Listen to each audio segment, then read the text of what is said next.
Mais comment on explique que dans une société, ce genre de choses ne fait pas sonner l'alerte finalement au sein de la population? Qu'est-ce que ça révèle de notre rapport à l'autorité selon vous? C'est ça.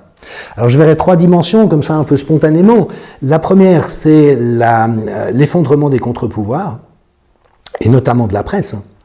C'est-à-dire qu'à l'époque, il y avait quand même une éthique journalistique qui faisait qu'on n'avait pas peur de se friter avec le pouvoir quand il y avait de bonnes raisons de le faire. On osait sortir des scandales. Et puis, il y avait une réelle curiosité. Hein. Si tel dirigeant nous dit ça, on va vérifier si c'est vrai ou pas. Ce qui a été d'ailleurs de manière intéressante à l'origine du fact-checking, mais fact-checking qui aujourd'hui est totalement dévoyé, c'est-à-dire que le fact-checking mis en œuvre par des journaux comme Le Monde, Libération ou d'autres, c'est en fait dire que les choses vraies sont des fake news et faire passer des fake news comme étant des choses vérifiées. Donc on est dans ces renversements absolument terribles. Alors l'effondrement de la presse, c'est évidemment un des grands paramètres, parce que c'est quand même un bastion de protection de la population dans son rôle de contre-pouvoir. Après, le deuxième élément, c'est la docilité du peuple, à qui on a quelque part appris ou qu'on a accoutumé à se laisser faire à travers un ensemble de choses.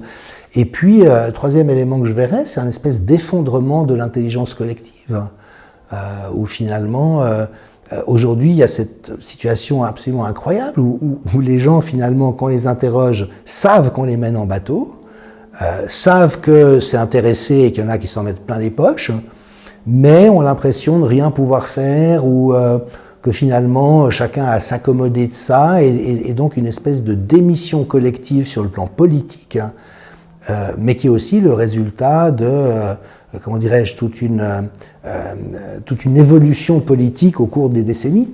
Et le fait, par exemple, que la gauche, moi j'ai été vice-président du Parti écologiste genevois il y a fort longtemps, donc, vous voyez, c'est un peu ma mouvance intellectuelle. Et à l'époque, il y avait beaucoup de gens très intelligents et très intéressants. Aujourd'hui, c'est les principaux supporters de Big Pharma et de Bill Gates. Bill Gates est un bienfaiteur, il faut se faire vacciner parce que c'est ça qui va nous protéger contre le vilain virus. Et tout ce qu'on a toujours su au sujet des manipulations de Big Pharma, tout d'un coup, ça n'est plus dans la culture politique des socialistes et des Verts, ce qui est quand même énorme.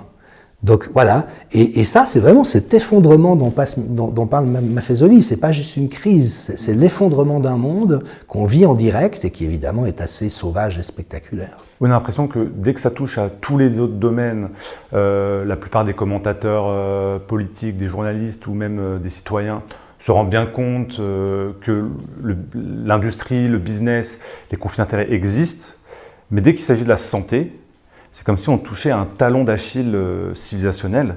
Et c'est vraiment une question que je voulais vous poser. Qu'est-ce que ça révèle dans nos sociétés modernes? Qu'est-ce qu'a révélé cette crise du Covid par rapport à notre rapport à la mort? Est-ce que selon vous, c'est le fait que notre rapport à la mort soit aussi peu exacerbé, soit aussi peu étudié, discuté, soit aussi peu présent dans notre quotidien, que ça devient un terreau fertile à la peur, à la manipulation? Et petite question sous-jacente, est-ce que vous voyez une différence dans ce rapport à la mort avec les sociétés plus traditionnelles? Oui, merci évidemment. Il y a un peu deux volets à la réponse que j'aurais envie de donner à votre question. Le premier, c'est que la santé a toujours été utilisée à travers l'espace et le temps à des fins d'oppression. C'est-à-dire que, je l'ai dit dans le film Hold Up, mais dès lors que vous êtes parvenu à faire croire à quelqu'un qu'il est en danger de mort, vous en faites ce que vous voulez. Et ça a toujours été vrai. Il faut se souvenir, évidemment, que ce n'est pas une comparaison. Je ne suis pas en train de dire qu'on est en train de vivre la Shoah et la Deuxième Guerre mondiale, mais que, par exemple, la création des ghettos pour les Juifs par l'Allemagne nazie avait des raisons sanitaires. On disait qu'ils étaient porteurs du typhus, qui risquaient de contaminer la population, et donc il fallait les exclure et les enfermer derrière des murs. Donc, et puis toute la propagande nazie était basée pour la sécurité du peuple allemand. Et la médecine a joué un rôle majeur parce qu'elle était dans des positions très eugénistes chez beaucoup de médecins à l'époque. Donc il y a des prix Nobel de médecine qui tenaient des théories eugénistes dont les nazis se sont inspirés. Donc, vous voyez, ce prétexte sanitaire a toujours été très au goût des dictateurs parce qu'ils savent qu'une fois qu'on fait peur aux gens de cette manière, c'est très facile de les manipuler. Donc ça, c'est un premier élément. Et on le voit aujourd'hui avec la stigmatisation des soi-disant anti-vax, qui sont en fait des gens qui ne veulent pas être soumis à une expérimentation génique. Ça n'a rien à voir avec le fait d'être pro-vax ou anti-vax, mais là encore, c'est des raccourcis de langage qui permettent d'abuser la plupart des gens et qui sont martelés par une presse aux ordres. Donc ça, c'est le premier élément.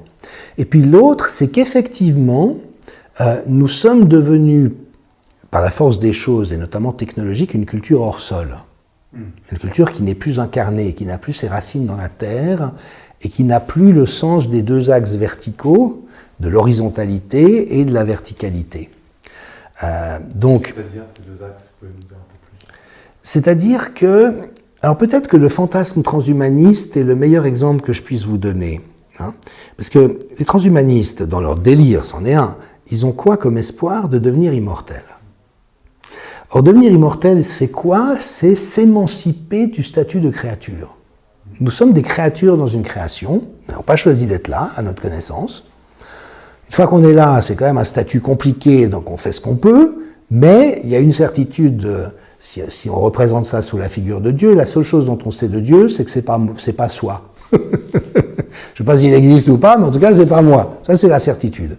Et donc, nous sommes des créatures dans une création en relation avec d'autres créatures, d'où le fait que dans les sociétés traditionnelles, on avait une responsabilité par rapport notamment au monde animal, celle de prélever le moins possible de proies pour nos besoins, de ne pas faire souffrir inutilement d'autres créatures. Vous voyez, il y avait un sens comme ça d'éthique existentielle qui s'est perdu à travers la modernité.